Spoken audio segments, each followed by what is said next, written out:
Hey, everybody, welcome. It is Wednesday. I don't even know, July something. What is 20th. July 20th? And look who's in the room with me. Megan's here. And wow, so exciting to have you here. This is cool. Yep. So we're glad all of you are here. And June is on the chat box and she's going to join us on camera here in a couple minutes.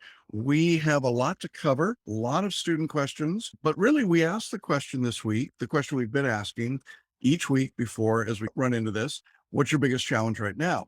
And we got some great responses and stuff that I think people are really feeling, don't you? It's like across the board, there were things. Oh, definitely. Yeah. So broken down into basically review type stresses and then mindset challenges. So we'll discuss that, and June will join us as well to discuss the mindset challenges. I know that you guys had a great conversation last week about all of that, and just with this the last final push to the exam, so many people are dealing with that mental piece of the exam. So we're looking forward to chatting about that and letting people know also some opportunities with group coaching to get that last final push as well. The mindset. Yeah, absolutely. And then our last announcement today is about boot camp. So I know we've got, obviously, everyone's very focused on the July exam, but I also know that we have people who have decided in the last couple of weeks that they are going to defer the July exam to February. So Jackson, what do you think in terms of for people who have just deferred and last minute maybe said, I just don't think I'm quite there yet? How does boot camp fit into their place, or how should it? I think it should be front and center. I think that if you deferred, you should absolutely be at boot camp. And here's why. It means you're close, but not ready. Boot camp will push you over the top. Secondly, it means there was something else going on. And I think the ability to be live with you and June and myself and 15 students is such an emotional push and just a change in your approach. And the people that go to boot camp pass. I mean, that's the bottom line. And so if you've been saying to yourself, I don't know, I got to spend money. Yeah, you got to spend money, but look, it's nothing compared to what you've spent, frankly, on your big box bar review or on law school or on anything else. It's $2,000. You only have to put up a deposit now. The balance is due September 10th and your deposit is fully refundable, but we're only taking 15 students, right? And so if you don't get in, yeah, you get on the wait list and you have to take your chances. Now that fee will pay for everything except your travel and your lodging. So this is an opportunity to get really small group 1-on-5 writing experience with you, 1-on-5 photo reading training and mind map training with me, 1-on-5 mindset coaching with June. And I don't know, there's no place else you can get that. We're excited about it, right? Yeah. Yeah, we haven't been able to do it for a couple of years, but man, it is the real deal. So if you defer, you absolutely should be looking at boot camp. No question in my mind. Yeah, I think it's definitely, particularly as I was seeing this week, the students who deferred, and I just thought people who were saying, I feel like I'm close, but I don't think I'm close enough to pass yet. Yeah. And it was just like, don't go it alone. Let us help you get like, Close, right? Let us nudge over. yeah, exactly. Let us help you get to a place where you feel emotionally, mentally, and then also in terms of your skills prepared to take the exam. One last thing I'll say on that link, there is a video where we talked to people as they were coming out of boot camp, and you should watch that. It's pretty powerful. It's a wide variety of people who are like, yeah, this thing really was a game changer. And it's so great to see so many of them that pass. Yeah. Yes. Wonderful. All right, great. So let's turn to our student questions for today. The question about photo reading. Two questions here from the student. First, they said, I was able to combine my outlines into one long PDF. Interesting. I can photo flip, pressing page down and finish in about 2 to 3 minutes. Is that too fast? That's pretty fast to do the whole And, outline. Pretty fast. I can do about 75,000 words a minute. It takes me about 15 minutes to do all 7 subjects of the MBE. So that would be, if you're doing it in under 15 minutes, you should be teaching, not me. I think that's the answer. Your brain can take it in really fast. There are people that literally can just fan the pages, I think, and see it. But I think 15 minutes is about right to get through all the subjects. Yeah, I think too, don't you generally suggest that people do one subject at a time? Yeah. Because then you can do all of the different photo reading steps. And I'm not the photo reading expert, but Yeah. you can do all the different photo reading steps for that specific subject, which might include things like the activation, might include Yeah. going into your mind map, doing the is it the dip and Yeah, super dip and super skim. dip? That's it. Skim, yeah. Yeah. So I don't know if you necessarily, it might not be quite as helpful to do all the And I subjects. think what this person is, normally I wouldn't do it, but at this last week, I do like people to photo read Monday, Wednesday, and Friday are their MBE subjects, and Tuesday, Thursday, Saturday, their state subjects. And that's not even trying to do the activation. That's just photo read before you go to bed at night. But when you're ready to do a study session at this stage, I would say it's time to do a contract study session. I would photo read and activate and get into the mind maps and really do a deep dive. If that's your toughest subject, right? That's our key here is I think our theme today is knocking birds off the wire, right? It's finding one item that's tough for you, get rid of that, make sure you're comfortable with it, then move on to the next one. Wonderful. All right. Their next question is, they said, I'm able to get a soft focus when I look directly above the top right corner of my laptop and photo flip. Is that correct? Yeah, it's fine. Here's the thing. I'm looking here, but I can see Megan in my peripheral vision. I can see beyond that. Our peripheral vision is huge. So you don't have to be looking at the screen. You can look over the top of the screen, which is what I do. I look past my laptop, you see how big my monitor is? Yeah. Very impressive, isn't it? I can look past that and my peripheral vision is picking it up. So don't worry about where your gaze goes. It will still be in the right spot. Wonderful. All right. Next person said, after your message about Gideon, I was full steam ahead working through your plan since May, bucket by bucket. But then unfortunately, this past Friday, they had an emergency. Thankfully, the emergency is being resolved, but they're thinking about deferring till February. They said a part of me wants to sit for the exam next week with all the work I've done this far, but another part of me thinks, should I be dealing with the emergencies? Yeah. And this happens every exam. It does. And it happened to many people, which is part of why I generalized it, because I don't want to go into this person's specifics, but I know a lot of people are dealing with. It happens all the time. Yeah. Like, there's no right answer, I don't think. I think you have to decide based on your circumstances. I often tell the story, the cat story. Should I tell the cat story? Sure. You I don't know. The cat story. I had someone call me. This was pre-Zoom, pre-video, call me in absolute sobbing. And when I finally got it out of her, she said, I can't take the exam. And I said, why? And she said, there's been a death in the family. And I said, oh, I'm so sorry. And she said, it's my cat. Now, I'm not a cat person. You are not a cat person. So maybe not the most sympathetic. And I wasn't, I was not very sympathetic. I said, really? You're not going to take the bar exam because you're a cat. Okay, fine. So in the way that the universe sometimes does this, it was probably the same day, later in the same day, I get another phone call from another student who is crying. And I'm assuming, having just gone through the cat story, that, she's sobbing. I said, what's happened? There's been a death in the family. I'm thinking it's a dog or something. Now, it turned out to be her dad. He had died in surgery unexpectedly. And I've just heard the cat story. So I'm thinking, you're not going to take the exam. And she says to me, oh, no, I'm going to take the exam. I can hold my grief for a few days. I can focus. My dad would have wanted me to take the test. And she went in and took it and passed. The PS is that the cat lady, as I called her, took her 7 years to take the bar exam. She just kept finding things to push off. Now, I don't want to suggest anyone that's deferring is doing so for less than really good reasons. But my point is, everyone is different in these situations. And for some people, the loss of a pet would be traumatic or a family matter of any kind. And if you can't focus and work, and give it your best, don't sit for the exam. The exam will still be here next February. Yeah, next February. It'll still be here. And so I think, and my advice to this student was, trust your intuition, do what feels right to you, take care of your family. And if you feel like that's going to keep you from being ready, then it's okay. There's no judgment. Yeah. I think that's the point. So, yeah, definitely. It's a very personal decision of whether or not you're ready to take the exam. And honestly, the only person who can answer it is you. So I know we get these questions and we try to be sympathetic and give whatever people need of advice or anything like that. But ultimately, whatever the rationale is, whether it's I don't feel ready or there's an unexpected emergency, whatever it is, ultimately at the end of the day, we're here for you, whatever it is. So if you want to defer, we'll be here to help you right away start with February.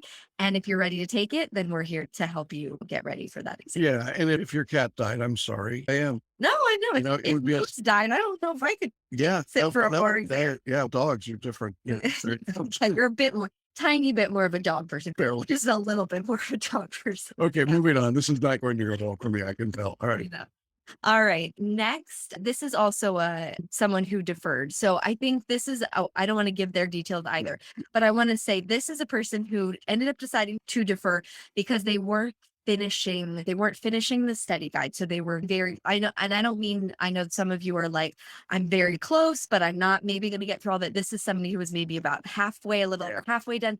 They were having consistent trouble finishing performance tests, finishing essays, finishing MBEs in any sort of time limit. Yeah. So when people are in that kind of a situation, I think Then I think they should defer, right? There's no, as Megan just said, there's no judgment here. You can defer and postpone for any reason, and we'll support you in doing that. And so for this student, we said, "Oh, look, it's not you didn't do something bad or wrong. Just keep studying, but you're not ready to sit for the exam." And I think it's important to do that. But I want to emphasize what Megan said. If you're like 80% on the bar, right? The Yeah. progress bar, you're fine. If you're 70, so I know we're going to get somebody saying I'm at 76%. right. There's no absolute number is really the point.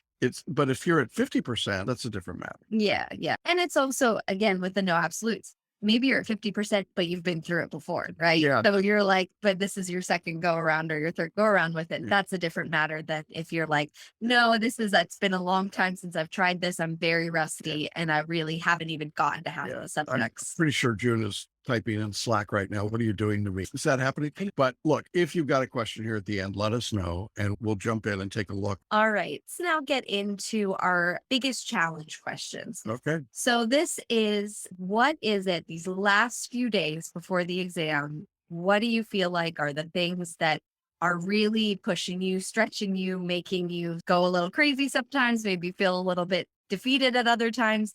And what can you do to push through? Like I said, I really saw the clear pattern in this was about half of them were review based and half of them were mindset based. Yeah. So let's start, Jackson, with just you and me chatting about the review based piece, and then we'll bring June in for the mindset. Okay. All right. First one is, I'm scared I won't recall the rules for the MEE or for the essay. So for those of you For who are everything, not, right? yeah. Yeah. So remember that this course is not about memorization. It's never been about memorization. You all have deep knowledge. It's that knowledge that goes into the non-conscious. It's all the things you've been doing, the repetition that comes from reading and lectures and question practice and review. And that's that's what's going to be activated when you see a question in an essay, right? And if you're writing in FLA, the reason you start with the facts is the facts act as a trigger, as an activator to help you understand what arguments you're going to make. And then the arguments help you frame up in your mind a paraphrase of the law, and then you're reaching a conclusion. There is no point at which the examiners say, we want you to recite rules to us. And we've seen this over and over again in states. I just went back and did a deep dive in the Georgia bar, and they were explicit. We do not want that. It doesn't mean anything to us. So I'm not saying that this student shouldn't be scared if they feel what they feel, but this is not the thing to be scared of. Yeah, I think this is the trusting yourself. And it's so hard. We recognize that when you're at the end here, it can feel like a little bit like now the rubber meets the road, right? And Yeah. so for a lot of people, what we see is when they're unsuccessful in the bar is they've been working so hard and they've been succeeding. They've been writing good essays and they've been doing a good job.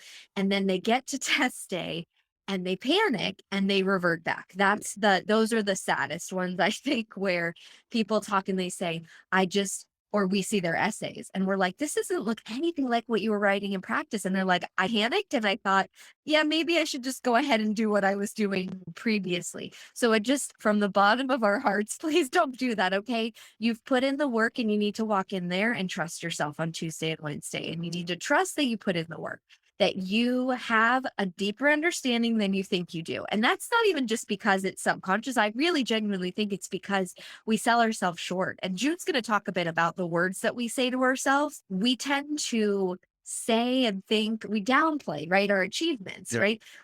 You have all worked so hard over the last few months, some of you years. And I think you've got to go in there trusting that work that you did means something, right? That it wasn't just like fun playtime. Like you worked hard and you studied hard and you practiced and you grew as a person. You pushed yourself as a person. Yeah. And now you just get to show that. You don't have to be scared to show the fruits of your labor. Okay. So that's really, I think, what it is. I hear the being scared, but I think that you should walk in feeling proud and confident of, hey, I have come what may with these results. I worked so hard and I deserve to be here. I'm sitting in this room. I have earned this spot in this room and I deserve this just as much as everybody else who's here today. Yeah, I remember when I walked into law school at Georgetown and it was like cutthroat crazy, and my classmates sitting next to me were awesome. Everybody was awesome. I was a defeated Amway dealer The two little kids. with two little kids, and I was scared, but I didn't say I'm scared. I said, okay, I'm here. Sometimes you just got to own that and go for it. So I think that's a big thing. All right. Yeah, great question.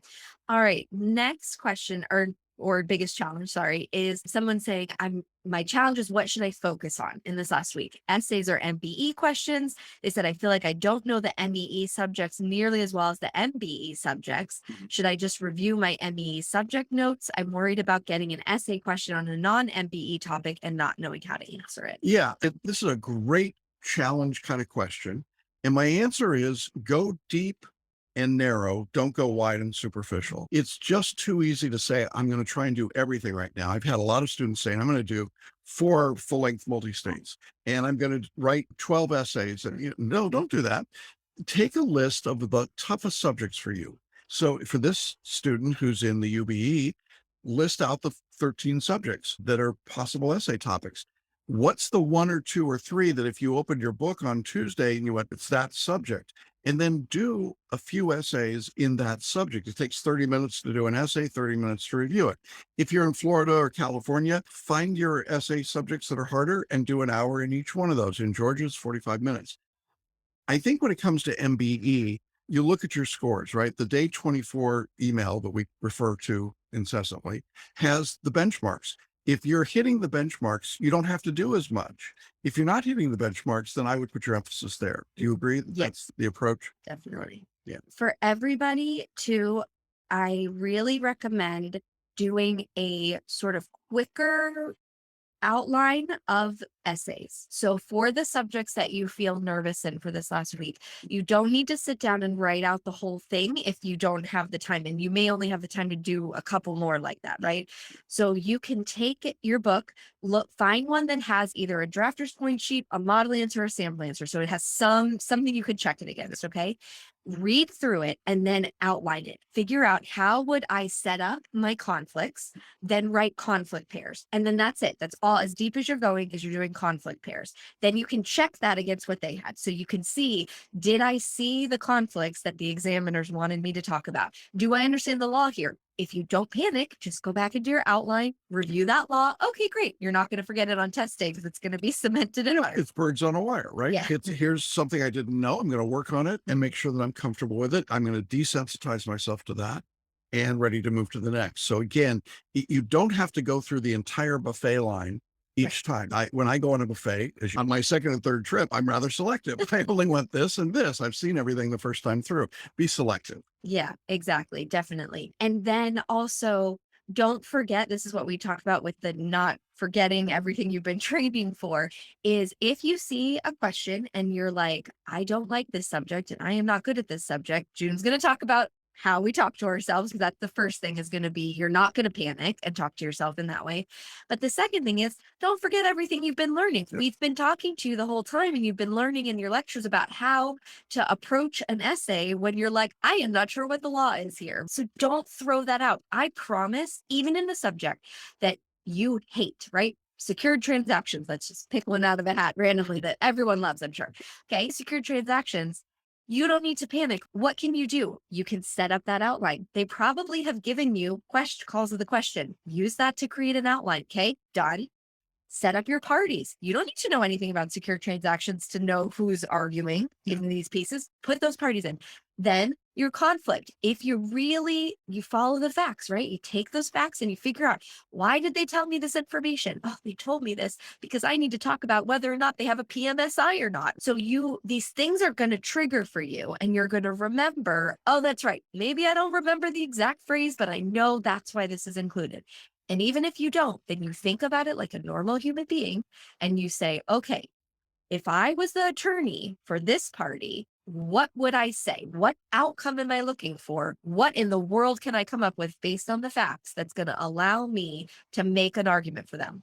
And then you flip it. The other party's going to argue the opposite. What is anything possibly given to me in the facts that I could use to hang my hat on to say that this is the correct answer instead? Okay. Yeah. And so you just do that for every essay and you'll be fine. I got to say this, your 10-year-old son Yeah. heard us talking about this, walked in and said, and gave us a fact pattern and gave us arguments on both sides and reached a conclusion and then shrugged his shoulders and walked out. Yeah. Yeah, no big deal. So my point is the apple doesn't fall far from the tree, but you don't have to overthink it. Yeah. What Megan just described is what you have to do. And if you take that approach, you're going to be fine. And so don't forget what you've learned all the way through. Yeah. I want to answer the question in the chat box from Richard. He said, how do we use this approach for performance tests? Yeah, you follow the instructions, you identify tone and audience, you then figure out, you give yourself about 60 minutes to write. But what Megan talked about organizing is still true on a performance test, probably even more so.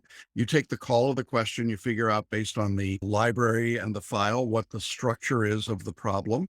And based on tone and audience, you figure out, okay, here's my main heading, second heading, third heading, and you write for each one of those. Now, you don't have to write an FLA, but it's helpful if you're doing an objective piece to a legal audience. If you're doing persuasive to a legal audience, modified FLA, you don't need the facts quite as much, but you're just doing, here's our argument and here's why we win. So there's lots of ways to do it, but I think it's intuitive in the sense that you trust that you're going to have the information. And it's even easier with a performance test because you literally have to remember nothing. Yeah. But it's so much just like the essays, right? So especially the most common performance test is the legal memo. That's the most common. Yeah.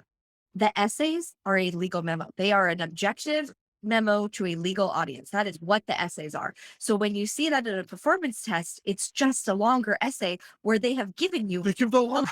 right. It's lovely. It's just, I think it's like an even easier version. So you're getting the clues, Yeah. but you don't have to remember anything because they've given it all to you. So yeah, good question. Yeah, thanks. All right. Next biggest challenge is figuring out the best way to review. Should we be reading outlines or just doing questions? I would say not reading outlines. I think just Not certainly not a whole outline. Yeah, I don't think you want to do that. If you're a photo reader, you can photo read it. But I think just doing questions, I think has minimal impact. It's really which subjects you pick and how deep you want to dive. If you've been using mind maps, you should be reading your mind maps out loud. We say that instead of reviewing outlines, Yeah. reviewing mind maps. Yeah, I think that's the real key is to be using the mind map. I think there's a lot of wisdom about just doing questions. I don't see that it makes much of a difference when people just do questions. They have to do them in context and for a reason. Yes, exactly. Context is key for sure. So yeah, pick them on purpose, like with purpose, with intentionality, pick the questions that you're going to do and then use them as a review. It's not just about doing the question. And that's why I say, go ahead and do this sort of modified question review where you're outlining, because it allows you to review the question rather than spending all your time writing them. This is particularly if you're in Florida or California where they're hour-long essays. An hour is a long time to spend at this phase writing an essay. You're going to do a few more of them, but we don't want you doing that on Sunday, for instance. So instead, if you talk yourself through or write out an outline, and it gives you the practice of practicing, how do I figure out what I need to talk about? How do I put the law in context of this question? How do I figure out how to make sure that I'm giving good conflicts where the parties are in conversation with one another? You practice all those skills and you're reviewing the law as well. Yeah, then it makes sense, right? There's a reason for doing it. So great question, but I think that's our best advice there. Yeah. All right. Next is my biggest challenge is that as I'm reviewing, if I come across something that I completely miss, not letting the fear creep in that I don't know enough. Yeah. I'm trying to keep my review week succinct and peaceful. Yet when I miss a question, I have to fight not to go back and try to perfect and relearn every nuance of the subject. Yeah. It's a common one. It is, and it's human nature to some extent, but you don't have to be perfect to pass. You can miss 80 MBE questions and pass. You can miss some problems within the essays and pass. You can get it all wrong sometimes on a question and pass. I think you have to take that pressure off. And I think it goes back to what, and I know we're getting close to bringing June in, but it's really this growth mindset versus a fixed mindset, right? I think this week, when you miss things, you should be going, yes, it's another bird I can take off the wire. I can figure that out and it won't come back now on the exam to haunt me, right? Versus, oh no, I missed something and I'm not good enough. Yeah. We revert to those old tapes, those old stories that we hear, and you can write a new story. Exactly. Yeah. Exactly. Yeah, I really love that. My kids' kindergarten, they had the same kindergarten teacher, and she would always say that whenever they were learning something new or they would get discouraged, they needed to say, I don't know this yet. I can't do it yet. And that yet is so important. And you still have time. I know it feels like, no, but at this point, I have to know. But again, the exam, it's not today and it's not tomorrow. The only time that you have to know it is on test day, which is not here yet. Yeah, you're going to So learn stuff. you are there's gonna be things that concepts or laws that you're like, oh, I forgot about that, or I had heard about it and then I couldn't remember it. Yeah. But now you still have the time and you're gonna get that more cemented in as you work with it and manipulate it. It gets more ingrained in your mind. And yeah, we're not there yet, but we will get there. And I love what you said, Jackson, about you don't have to be perfect. That actually really love that in California, if you pass, they don't even tell you your score because it does not matter. It literally doesn't matter. You're either a member of the bar or not. Like, that's what you're going to care about. And so there isn't a perfect to aim for even because you won't even know. You wouldn't even know if you had a perfect score on the California exam. And I really love that. I think it takes some of the pressure off that you just don't have to know everything or do everything perfectly. So. Good enough to pass. Yeah. One last thing I want to say on this is I was reviewing a essay that I had never done before with a student this last week. And it was a UBE essay and there's a drafter's point sheet. And literally on every point in the drafter's point sheet, it said, if the examinee answers this differently, here's the analysis. And I just loved that because I say that and I don't think people really believe me a lot of times that I don't care really for most of them what your answer is. Now, if there's a clear right answer, it has to be because you can't do good analysis otherwise. But really, they care about your analysis. That's what they care about. And so I love that in this drafter's point sheet, every single point was literally like, it could be A or it could be B. And there was no, oh gosh, if they don't put down answer A, then that's it. Like they fail this essay. It was really all about, if they say this, then this is the analysis that I want. And it was even like, hey, if up above they had answered part A differently, then here's the analysis for part B. They didn't penalize you for answering the first one way and then up can't pass the rest of the questions based on that. And I think that's true really across the board. I think some jurisdictions are more honest about it. Georgia says this, California says this, the UBE says this. I'm looking at you, Florida. They don't say it, but they behave that way. So I think that you can take confidence in that. You can do it. Yeah.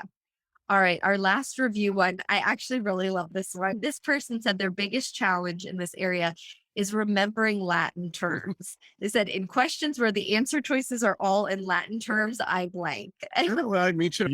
You could miss a few of them. I have a double Jesuit education. I had to learn the mass in Latin and I still don't know most of it, Yeah, there are a few, right? When you see res ipsa, it just means, what it is, right? Yeah, I think if this is I put it under review, but maybe I should have put under mindset because really I think this is a block that this person has. And it's not really about the Latin terms. Yeah. It's about this. It's about saying to yourself, oh, I can't do Latin term. When I see a Latin term, I just forget everything and I can't remember any of it.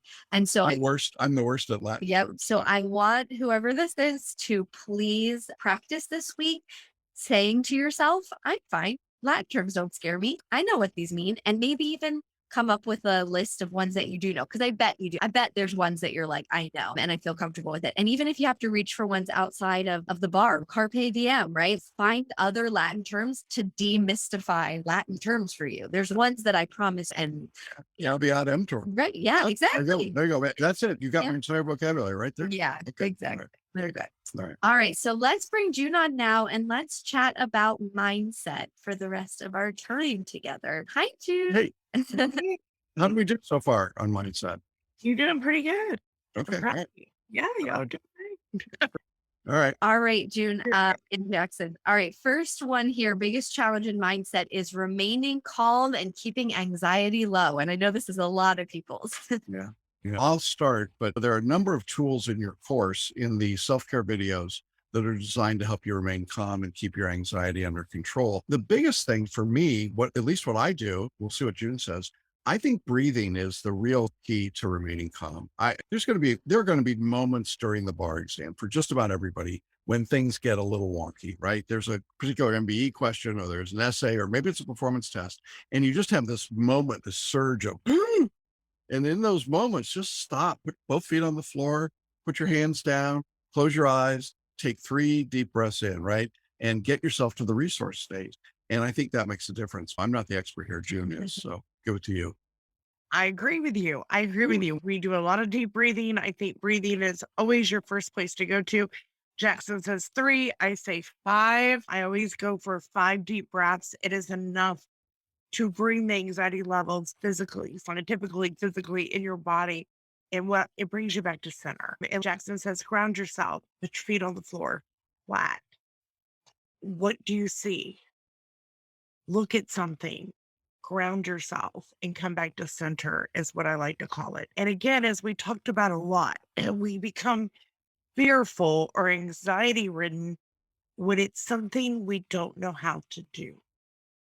So that is why all these weeks we've been practicing on what to do so that when you go into the bar exam, you're comfortable and there's less fear, less anxiety.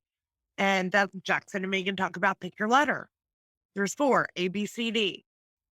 Don't wait to the bar exam to use your letter. Do it now during practice quizzes so that you're comfortable and you're not going, oh my gosh, I picked B. Was B the right answer? Oh my God, that was my letter. Was it right? Was it right? Get comfortable with it now. Do it now. Do it a few times. Every question, you're not like nailing, just pick your letter and move on so that you're comfortable with your choice of your letter on the bar exam and it doesn't bother you. You just pick it habitually. Not like every question, but the question, pick your letter and move on. But you got to practice it now. Yeah, I love that. I always am telling my students that right now, Jackson and myself and June, we are the safety net under the high wire, and they've been able to practice and fall, and we catch them. And they're not going to be a safety net when they do the real thing, but that's why you practice it so many times with the safety net. I don't want anybody going into the exam doing anything that they haven't done already. You need to be, that's why we have been saying from the beginning, doing things under time conditions, doing things as much as you can like it's going to be on the exam, because we want to demystify the actual exam. It's no different. It's just the same thing you've been doing. You don't have that safety net underneath you anymore, but it's okay because you've practiced it so many times that hopefully you've gotten to a point of, I don't need the safety net. I'm not following it anymore. So I'm going to be able to do it. And it's nothing new. Yeah. Yep. All right. The next biggest challenge is staying focused on the task at hand. And I would say this is for the studying in this last week and then also on exam day. You know, for me, it's short focus study is better than long, broad study. So if I've got an hour, I want to take an hour and write a 30-minute essay and do a 30-minute review, and then get up and stretch, walk around, move. If it's MBE, I want to work on an MBE subject and go deep for 30 minutes and then review for 30, right? I like the 30-30 process. If you're in a state like Florida or California, do an outline for 30 minutes and then review for 30. But those shorter focus study, it's not uncommon to lose your focus here at the end. You're tired. You've been working a long time. And so now it's a good time to just say, I'm going to give it everything for an hour and then I'm going to get up. So that's my take. June, what's your feeling about it? No, I agree with you. We talked about last night, like you should not be doing 13-hour cram sessions. No, God. Just should not be doing it. First of all, everybody is feeling tired. You're fatigued. So we don't want you fatigued going into the exam. This kind of is a period of rejuvenate, rest up. You've built your stamina. You're ready. So that way on exam day, you're rested and you're just ready to do this. And if you're cramming for 13 hours, 12, 13 hours right now, this week, that's not good. And I don't think it helps you learn anymore. I agree with Jackson. 1 hour fully focused, you will get more done than sitting there for 3 or 4 hours like staring at a wall because you're burning out. So don't do that. Just an hour, like you said, an hour, boom, boom, boom, take a break, go do something, take a walk, come back, do it again. No 13, 14-hour crazy, 3 in the morning cram session. Yeah, I want to add one thing about staying focused during the MBE in particular. If you're using selective intuition, you're going to finish in about 2.5 hours for every 100 questions. And that means you could schedule a break in the middle, a bathroom break, or just to put your head down on the desk break, or just whatever. And you, because it's coming, because you've scheduled it, it's a scheduled pit stop as compared to an unscheduled pit stop. You had one of those with Aspen. When you've got a scheduled pit stop, what's coming, it's not a big deal. And you can take that moment and reset yourself at 50 questions. And 50 questions on the MBE is more manageable to me a lot with a break and then 50 more than 100 in a big stretch. What's your take on that? I 100% agree. Now, I had a bit of a unique situation because I was 11 weeks pregnant Yeah. taking the MBE. So I knew I was going to need to schedule a bathroom break for sure. Wasn't going to make it that full 3 hours or whatever without getting up and leaving the room. Yeah. But yes, I think definitely it's also connected to what we've been talking about. No surprises, right? So it's just you're going to plan, as June was saying, plan your letter and have that ready to go. Planning how you're going to attack those essays and being ready to go with that. It's the same thing. Planning how you're going to structure the MBE time so that you are not letting panic or be the driver, right? You're saying, no, I'm in control. I am in control of this. My emotions are not in control of how I'm choosing to approach this test today. Yeah, I don't know if I put out the Mr. Toad video yet. I'm not sure if that's come out, but if I haven't, it's coming soon. For those of you that don't know, at Disney, there was a ride called Mr. Toad's Wild Ride. It's still at Disneyland. Is it really? Yeah. Oh, okay. It's my favorite. They end up in hell. How that happened in Disney, I have no idea. But in any event, you do not want to be on Mr. Toad's Wild Ride, right? You want to have some, it's what I am. I got nothing. All right. I'm going to stop talking now. June has lost it. She's like, I'm over you, man. Okay. All right, great. Next biggest challenge with mindset is taking the next step and not pushing myself beyond what my body and my mind can take. Yeah. What do you think about that, June? I think that's knowing yourself. Yeah. Well, knowing yourself. I think pushing a little bit is good for our nature. We think we can't do something, and then we push a little bit more and we see we can. But you also have to know yourself to be able to do that. And if you're rested in pushing, then push away. But if you're not, then take a moment. Just take a moment and recalibrate and get to where you're feeling better. And that could just be taking a nap or having a snack or taking a walk or taking a swim or having a bubble bath. Whatever you need, give that to yourself. I am such a huge fan of self-care. If you don't take care of you can't take care of anything else. And while I am a fan of pushing, I'm not a fan of pushing it to the limit. And there are limits. We all have. Yeah. And the goal is to be at your best on Tuesday. It's not to be wiped down and say, look at me, I got everything done. Yeah, it's not to be like a zombie or a Walking Dead, go in there. That's not going to do you any good. So take it easy this week. Yeah. Yep. Yeah. We've talked about if you are a runner, you do not run the marathon before marathon day. You train and you run long distances as you go, but you do not run the full marathon right before you run the marathon because that doesn't matter. What matters is what you do on that morning of the marathon with everybody else. I love that. We talked about it last night too, Megan, as far as don't take any unnecessary risk. Yeah. Right now is not the time Monday night to go try the spiciest Thai food you've ever had in your life. It's just don't do it. Don't go jet skiing Sunday afternoon. It's just not the time. Okay. So preserve your bubble, be boring for a few days. It's okay. You can do all of that afterwards. Yeah. Just don't take unnecessary risks. Yeah. Yeah. Oh my goodness. All right. Next one is fear. This person said, fighting, not giving into fear is my biggest challenge right now. You guys have given us great coaching and a fantastic program to follow. Not psyching myself out is my goal right now. Fear. Everybody's got fear, right? But it's all a question of what's our why. What are we willing to do to get over the fear? What makes the fear less? And this is where I inevitably have to talk about Wonder Woman, right? Wonder Woman in the movie is in the bunker. There's no man's land, and the soldiers have been in the bunker so long they put up Christmas pictures, and they've made it their unpleasant place to stay. She knows she has to get across no man's land, and everyone says you can't do it. But she says, I have to because I have to save the world. because she's, What? wonderful. And they're all afraid, right? They're afraid to do anything. So for years, literally, they've been on their side and the Germans are on the other side and everybody's just afraid of everybody else. And suddenly, without warning, she jumps out of the bunker and by herself, she starts running across no man's land. Of course, she's getting bullets fired at her and then bigger bullets and bigger bullets. And of course, being Wonder Woman, she's doing this and this. But as she's doing it, she rallies really everyone behind her. They're like, we can't leave her alone. And so they jump up and they get up past their fear and they start running across no man's land. They overwhelm the bad guys, right? They jump in there. And when it's all done and they've overcome all that, one of her compatriots says, that was crazy. Why did you do it? And she said, because I had to. And he said, weren't you afraid? And she said, of course, but I had to do it. So my point is, you have to be Wonder Woman at this stage. You have to have this, right? Bing, you will face fear. The examiners are there to play a psychological game, right? They are testing your physical ability, your mental ability, but I think also your psychological ability. And if you give into the fear, if you collapse in the fear, you're not ready to be a lawyer.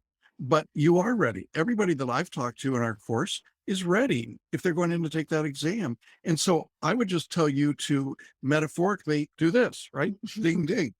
And I would tell you to dress like a lawyer and overcome that fear and just be that person that you're capable of being. So that's my take on fear. So my life motto is, unless I'm in imminent danger, fear is my company. Because if you're not a little bit scared of something, you're not being challenged enough and you need to look for something different. But fear to me means I'm doing the right thing. Fear is what helps you push through what you thought or your limitations. And again, you get up and you do it scared. It's okay, but you get up and you do it anyway. You show up scared. That's okay. You show up anyway. This is how we learn. If we had no fear, then we wouldn't learn anything. But again, like Jack said, we don't want it paralyzing you. We don't want it stopping you. It's not a wall. Don't let it become a wall. Let it become your compass of, I'm on the right path. I'm doing what I should be doing. Because I guarantee you, after next week, when you're all licensed attorneys, you're going to be scared going for a judge. You're going to be scared to do this. You're going to be scared. You're going to be scared half your life. And guess what? You're going to show up, you're going to do it, and you're going to rock it. So be scared. That's awesome. All right, our last one. And June, I would love for you in this one to talk about the words that we use to talk to ourselves. So this student said, all I ask for is to have an open mind, free from distractions, go into the exam focused and ready to do what I'm supposed to do. I want the ability to think clearly, use common sense, and don't second guess myself. Although a positive mindset is what I strive for, it can also be my biggest challenge. So that positive mindset, what should these next few days look like in the way that we are talking to ourselves and about ourselves? Give yourself some grace. Be gentle with yourself and be proud. As Megan said, we don't celebrate our small wins. Woo, I got a 67 on that quiz. We don't celebrate these things, and we should. The fact that you've passed law school is amazing. Okay. So many people don't get past the first year. The statistics, they drop out. So be proud that you're here. I don't care if it's your third, fourth, fifth, sixth time sitting. Be proud that you're here and that you're able to do it. Okay. That's a huge win because so many people don't or don't even try. And you are trying. So again, you're stepping into the arena and the self-doubt, when that creeps in, trust yourself because self-doubt is we question our choices and you literally just say to yourself, I'm strong, I'm amazing, and I make great choices and I got this. And you say that to yourself. And that's the thing, motivation, self-doubt, it creeps in. And even myself, I've been doing this. I constantly pep talk myself. And even Jackson knows this. So I constantly will change my word. Okay. Because just changing a few words that you use makes all the difference. Yeah. If I say, oh, I suck at math, see how many energies just, but if I say, wow, I didn't get that math problem, what else do I need to know? A little bit of a different twist. And that's all it is, changing a few words in your own language pattern. And it's important you do it in your words because we all individually, we all have our own language patterns. And the only words we truly hear are our own. Those seem to dig the deepest, even the bad words. So the not so nice things we say to ourselves that we would never say to anybody else, those actually dig deeper into our psyche than anything else because they're our own words. So when you do that, stop, recognize you're doing it. This is one reason why we do the journal challenge. Yeah. It's hard to run away from your written word. And when you see it, you have the power to change the words. It's like Jackson said, you can rewrite your story. If you don't like where you're at, then rewrite it. If you don't like the words you're hearing, change the words. And changing your words can change everything in your life, your confidence, your energy, the way you show up.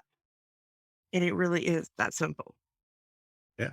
So let's see, I went from Mr. Toad's Wild Ride to Wonder Woman. I'm going to finish with one more. There's a video for this. In your video countdown, I recorded a video this morning called Ruby Red Slippers, and it's 3 minutes long, so it won't take much of your time, but it's really on what June just talked about. It's just being kind to yourself and recognizing what you've already got. So you'll find it in your online course. Just jump into it's the very bottom one, I think, or the next to the bottom one in the list. And Forgot the most important one, Jackson. Huh? We forgot the most important one. What is that? Anytime you feel anxious or discouraged or self-doubting, go to gratitude. Oh, yeah. Go to gratitude. Name 3 things you're grateful for. It will instantly, trust me on this, instantly change your thought patterns. And that's why we do the gratitude journaling challenge, is because it's really hard to have a pity party when you're in gratitude. So anytime that happens, 3 things you're grateful for. And you can do that even during the bar in your mind. Yeah. I'm grateful for June. I'm grateful for Megan. I'm grateful for all of you as students who go with us on this journey. And I'm grateful that we can do that. For so long with COVID, it was so weird. And so here we are, and we're able to get together, and we'll have boot camp soon and all those things. But I think as we send you off into this exam, this is the hero's journey. We've been talking about heroes all along. You are a hero as you go into this exam. Be a hero. Go into the cave, take your fears into the cave, and then come out of the cave and be the hero, be the one that comes at it and succeed. And I believe you will. So that's what I would leave you with. Megan, what's your... I just want to say I'm really proud of each of you, and I want you to feel proud of where you are right now today. Being proud of yourself shouldn't be dependent on an external outcome. It's the things that you have already done up to this point. You should be really proud of yourselves. And I want you to go into the exam feeling that pride, feeling that you belong, and knowing that you are capable, you are intelligent, you're smart, and more importantly than that, you are loved, right? You have friends and family who care about you so deeply and who do not care about you because of your intelligence or your writing ability or bar score, your legal ability. They love you for you. And so I want you to hold your head up high and be really proud of just the life that you've each created for yourselves and how this is just a tiny little part of your overall story. But it's always a pleasure, and something we're so proud of and grateful for is to walk with each of you every bar exam season. So thank you for that privilege. Yeah. June, you get the last word. Oh no. Okay. Oh yay. Woo. Good. Great. See, change your words. I too am so proud. The majority of you guys have been on my group coaching class, and I wish I had a snapshot of where you started to now. The way you don't come on camera to by the end you are coming on camera, and just building that confidence level. I am so proud of every single one of you. In some way, I've interacted with you, and you're all amazing. You really are. And like Megan says, this is just a small blip. It's a hoop to jump through to get to where you need to be. And over this weekend, if you start to question, again, envision yourself. You've already passed. You're being sworn in. What are you wearing? And then envision yourself in 5 years. What does your office look like? Where are you? What does your life look like? And really sit with that for a moment. And anytime that anxiety creeps in, envision where you're going to be after this is all over with. And then just keep going. Congratulations. You're almost there. Yeah. So we'll see everybody in August. Yep. Have a great bar exam, travel safely, be well, and then we will see you on the other side. And for those of you in the February and July 2023 exams, start your engines. Yeah. Yeah. Yeah. All right. Great. Thanks, everybody. It's been great to see you. Good luck. Have a wonderful exam. Thanks, June. Thank you, Megan. Yeah. Thank you. Good luck, everyone. Bye-bye.